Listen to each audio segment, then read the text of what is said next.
ചിലപ്പോഴൊക്കെ എനിക്ക് തോന്നാറുണ്ട് ജോലിയൊന്നും ഇല്ലാണ്ട് വെറുതെ വീട്ടിലിരിക്കുന്നതാണ് ഏറ്റവും സുഖമെന്ന്. പക്ഷെ അത് നഷ്ടമായാൽ അറിയാം നമുക്ക് എന്ത് ബോറിംഗ് ആണെന്നല്ലേ. അപ്പോൾ അതാണ്ട് ഡ്യൂട്ടി കഴിഞ്ഞ് വന്നപ്പോഴത്തേക്കും ഞാൻ എൻ്റെ അടുക്കള കണ്ടപ്പോൾ എനിക്കത് ഭയങ്കര വിഷമം തോന്നി. കാരണം നമ്മൾ ക്ഷീണിച്ച് വരുമ്പോഴത്തേക്ക് പിന്നെയും വീട്ടിൽ ഇങ്ങനെ ജോലി കാണുമ്പോഴത്തേക്ക് ആദ്യം ഒരു മടുപ്പും കാര്യങ്ങളൊക്കെ ആണെങ്കിൽ പിന്നെ നമ്മൾ പതിയെ അതിനോട് നന്നായിട്ട് അങ്ങ് അഡ്ജസ്റ്റ് ആകും. നേരത്തെ കുനിഞ്ഞൊരു കുപ്പ പോലും എടുക്കാത്ത ഞാനായിരുന്നു ഇപ്പം ഇവിടെ വന്ന് അടുക്കളപ്പണി, ഡ്യൂട്ടിക്ക് പോകണം, വീട്ടിൽ ക്ലീനിങ്, പാത്രം കഴുകൽ, ഫുഡ് ഉണ്ടാക്കൽ, washing, cooking. Oh my god, പറയാണ്ടിരിക്കാൻ വയ്യ. ഒരുപാട് അഡ്ജസ്റ്റ് ആയിട്ടോ ലൈഫിനോട്. ഇതുപോലെയൊന്നും ആയിരുന്നില്ല ഞാനും നേരത്തെ.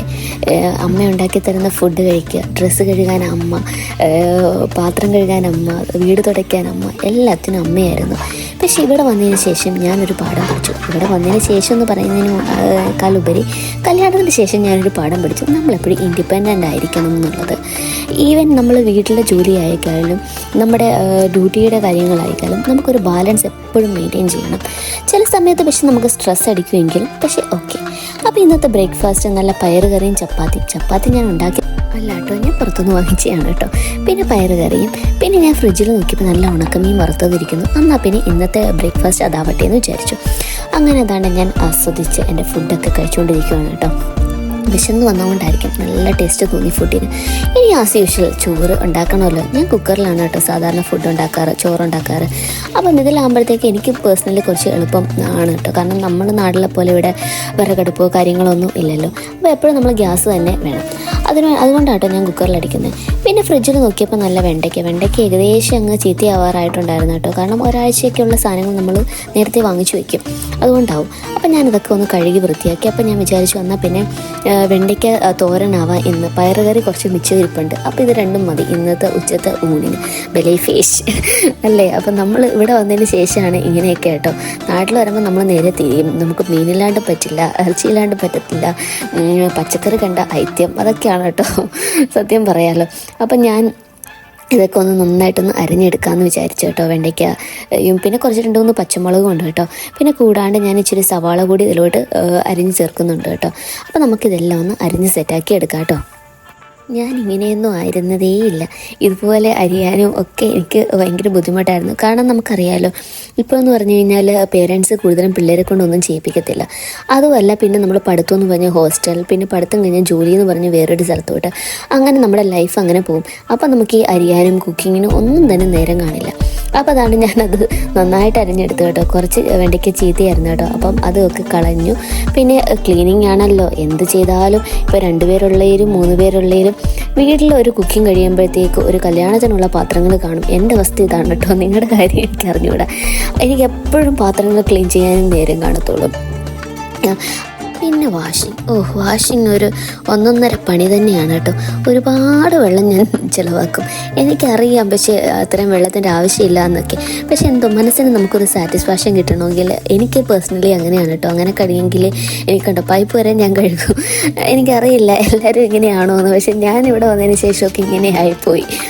അപ്പോൾ കണ്ട് ഞാനൊന്ന് സവാള കൂടി ക്ലീൻ ചെയ്ത് അതിലോട്ട് അരിഞ്ഞ് ചേർക്കുകയാണ് കേട്ടോ. അപ്പം ഞാൻ നോക്കിയപ്പോൾ അടുപ്പത്ത് വെച്ചിരുന്ന ചട്ടി നന്നായിട്ട് ചൂടായി കേട്ടോ. അതിലോട്ട് ഞാൻ ആവശ്യത്തിന് വെളിച്ചെണ്ണയും കടുകും ഇട്ട് കൊടുത്തു. പിന്നെ നമ്മൾ അരിഞ്ഞു വെച്ചിരുന്ന വെണ്ടയ്ക്കായും സവാളയും പച്ചമുളകും കൂടി അതിലോട്ട് ആഡ് ചെയ്ത് കൊടുത്തു കേട്ടോ. അപ്പോൾ അതവിടെ ഇരുന്ന് വേവട്ടെ അല്ലേ. അപ്പോൾ ആ സമയം കൊണ്ട് ഞാൻ കുക്കറിൽ അടിക്കാൻ വെച്ചിരുന്ന ചോറ് വെന്തിട്ടുണ്ടെന്നാണ് എൻ്റെ ധാരണ. ചെക്ക് ചെയ്യണം കേട്ടോ. ചെക്ക് ചെയ്തപ്പോൾ വെന്തിട്ടുണ്ട്. അപ്പം ഞാനത് ഒന്നുകൂടി നന്നായിട്ട് ഒരു പാത്രത്തിലാക്കി തിളപ്പിക്കും കേട്ടോ. അപ്പോൾ ഞാൻ നോക്കിയപ്പോൾ വെണ്ടയ്ക്ക് ഏകദേശം റെഡി ആയിട്ടുണ്ട്. പിന്നെ ഉപ്പിടാൻ മറക്കരുത് കേട്ടോ. പിന്നെ കറിവേപ്പിലയും. അപ്പം ഇതെല്ലാം ചേർക്കണം കേട്ടോ. അപ്പം ഞാൻ അതൊന്ന് ചെറുതായിട്ടൊന്ന് ഇളക്കി കൊടുക്കുക കേട്ടോ. പിന്നെ അപ്പം നന്നായിട്ട് വാടിയിട്ടുണ്ട്. വാടിയതിലോട്ട് നമ്മൾ വെണ്ടയ്ക്കയിലോട്ട് നമ്മുടെ ആവശ്യത്തിന് മുളക് പൊടി മഞ്ഞപ്പൊടിയും കൂടി ചേർത്ത് കൊടുത്തു കേട്ടോ. അങ്ങനെ വളരെ പെട്ടെന്ന് ഉണ്ടാക്കുന്ന വെണ്ടയ്ക്ക മെഴുക്കുവരട്ടി റെഡിയായി. അപ്പോൾ നമ്മുടെ ചോറും ഇവിടെ ഏകദേശം റെഡിയായി കേട്ടോ. അത് കഴിഞ്ഞ് നോക്കിയപ്പോൾ പിന്നെയും പാത്രം വാഷ് ബേസിൽ. എനിക്ക് വയ്യേ സത്യം പറയാമല്ലോ. പാത്രം കഴുകി ഞാൻ മടുത്ത്. അപ്പോൾ അതുമൊക്കെ ഒന്ന് എനിക്ക് പാത്രം ഇങ്ങനെ മാറ്റി ഇരിക്കുന്നത് ഇഷ്ടമല്ല കേട്ടോ. മാക്സിമം ഞാൻ അപ്പം ഉപയോഗിക്കുന്ന പാത്രം കഴുകാൻ ശ്രമിക്കും. എന്നാലും ഞാൻ പറഞ്ഞില്ലേ പാത്രങ്ങൾ എപ്പോഴും കൂടുതലായിരിക്കും കേട്ടോ.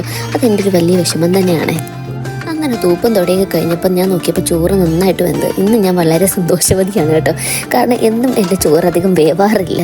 കാരണം ഞാൻ പറഞ്ഞില്ലേ, കുക്കറിട്ട് അടിച്ചാലും എനിക്ക് അത്രയും ഒരു വേവ് തോന്നാറില്ല. പക്ഷെ ഇന്ന് നന്നായി വെന്തു. ഞാൻ എൻ്റെ കാര്യങ്ങൾക്കൊക്കെ പോയത് കൊണ്ടായിരിക്കാം മേ ബി. അപ്പം ഞാൻ ആ ചോറിന്ന് വെള്ളം ഊറ്റി കളഞ്ഞതിന് ശേഷം ഇങ്ങനെ കുറച്ച് നേരം ലോ ഫ്ലെയിമിലിട്ട് ചൂടേറ്റെടുക്കും. അത് ഞാൻ എന്താ ലഞ്ച് ബോക്സ് പാക്കിംഗ് ആണ് കേട്ടോ. അപ്പോൾ അതാണ്ട് ചോറ് നല്ല ചോറ് ഞാൻ ആ പാത്രത്തിലോട്ട് ഇട്ട് കൊടുത്തു കേട്ടോ. പിന്നെ നമ്മൾ ഉണ്ടാക്കിയ വെണ്ടയ്ക്ക മെഴുക്ക് പുരട്ടി അതുകൂടി ഞാൻ ഇതിലോട്ട് ആവശ്യത്തിന് ഇട്ട് കൊടുത്തിട്ടുണ്ട് കേട്ടോ. പിന്നെ ഉപ്പ് നോക്കാനൊന്നും മറക്കരുത് കേട്ടോ. വെണ്ടയ്ക്ക മെഴുക്ക് പുരട്ടിയിൽ ഉപ്പും എരിവും ഒക്കെ ആണോ എന്ന് ചെക്ക് ചെയ്തതിന് ശേഷം ലഞ്ച് ബോക്സിലോട്ട് വെച്ച് കൊടുക്കുക. അപ്പം ഞാൻ എന്താട്ടെ അത് ആവശ്യത്തിന് വെച്ച് കൊടുത്തു കേട്ടോ. പിന്നെ ഇത് മാത്രമേ ഉള്ളൂ ഇന്ന് ലഞ്ചിന്. പിന്നെ ഞാൻ ഉണ്ടാക്കിയ പരിപ്പ് കറിയും കൂടി ഉണ്ട് കേട്ടോ. അപ്പം ഇത് രണ്ടും കൂടി ഇന്ന് കഴിക്കാം. നാളെ നമുക്ക് മീനിനെക്കുറിച്ചും മറ്റും ആലോചിക്കാം കേട്ടോ. അത് കഴിഞ്ഞ് ഇനി ഞാൻ ബ്രേക്ക്ഫാസ്റ്റ് ഉണ്ടാക്കണം ഹസ്ബൻഡിന് വേണ്ടിയിട്ട് കേട്ടോ. അപ്പം ഞാൻ നോക്കിയപ്പോഴത്തേക്ക് നമ്മുടെ ബദാമും പിന്നെ വാൾനട്ടും ഞാൻ തലേദിവസേ വെള്ളത്തിലിട്ട് വെച്ചിട്ടുണ്ട് കേട്ടോ. അപ്പോൾ എൻ്റെ തൊലിയൊക്കെ ഞാൻ ചെറുതായിട്ടൊന്ന് പൊടിച്ച് മാറ്റുവാണ് കേട്ടോ. എന്നിട്ട് നമുക്കത് ചെറുതായിട്ടൊന്ന് കട്ട് ചെയ്തെടുക്കാം. ഇത് വളരെ ഹെൽത്തി ആയിട്ടുള്ളൊരു റെസിപ്പിയാണ് കേട്ടോ. ഇതിൽ നമ്മൾ കൂടുതലും ഉപയോഗിക്കുന്ന ചിയാ സീഡും ആൽബങ്കം നമ്മൾ തലേദിവസേ വെള്ളത്തിലിട്ട് വെച്ചേക്കും കേട്ടോ. അപ്പോൾ അതാണ്ട് ഇതിൽ ഞാൻ ചിയാ സീഡും പിന്നെ ഉണക്കമുന്തിരിയും ആൽബങ്കം കൂടി ചേർത്തതാണ് കേട്ടോ. പിന്നെ ഓട്സും കൂടി ചേർക്കുകയാണെങ്കിൽ ഇച്ചിരി ടേസ്റ്റ് ആയിരിക്കും കേട്ടോ. അപ്പോൾ അത് ഞാൻ ഫ്രിഡ്ജിൽ വെച്ചിരുന്നു. അതെടുത്ത് ഞാൻ അതിലോട്ട് ആവശ്യത്തിന് പാലൊഴിച്ച് കൊടുത്തിട്ടുണ്ട് കേട്ടോ. പാലൊഴിച്ച് നമുക്ക് നന്നായിട്ടൊന്ന് മിക്സ് ചെയ്യാം. പിന്നെ ഈ അരിഞ്ഞു വെച്ചിരിക്കുന്ന നമ്മുടെ ഈ നട്ട്സ് കൂടി ഇതിലൂടെ ചേർക്കുക കേട്ടോ.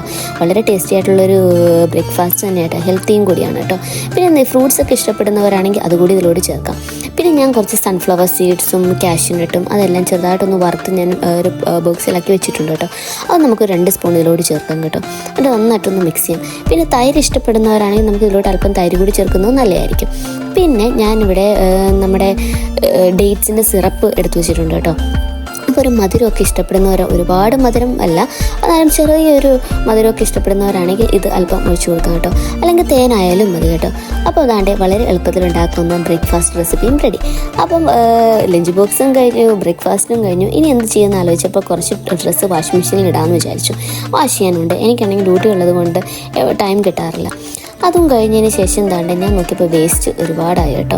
എന്നാൽ പിന്നെ അത് കളയാൻ പോകാമെന്ന് വിചാരിച്ചു. ഞാൻ താണ്ട് വേസ്റ്റ് കളയാൻ വെളിയിലോട്ട് പോകാം കേട്ടോ. ഇവിടുത്തെ പ്രത്യേകത എന്ന് പറഞ്ഞു കഴിഞ്ഞാൽ വേസ്റ്റ് ബിൻ ഇവിടെ നമ്മുടെ അക്കോമഡേഷൻ്റെ ഫ്രണ്ടിൽ തന്നെയുണ്ട്. അതുകൊണ്ട് നമുക്ക് ഇങ്ങോട്ടും ദൂരെയൊന്നും പോകേണ്ട ആവശ്യമില്ല. പിന്നെ അത് കഴിഞ്ഞ് ഞാൻ റൂമിലോട്ട് വന്നപ്പോഴത്തേക്ക് നല്ല ചൂടായതുകൊണ്ട് ഇച്ചിരി ക്ഷീണത്തിലാട്ടോ ഞാൻ വരുന്നത്. പിന്നെ ഞാൻ വിചാരിച്ചു എന്നാൽ കഴുകിയ ഡ്രസ്സ് കൊണ്ട് വിരിച്ചിടാം.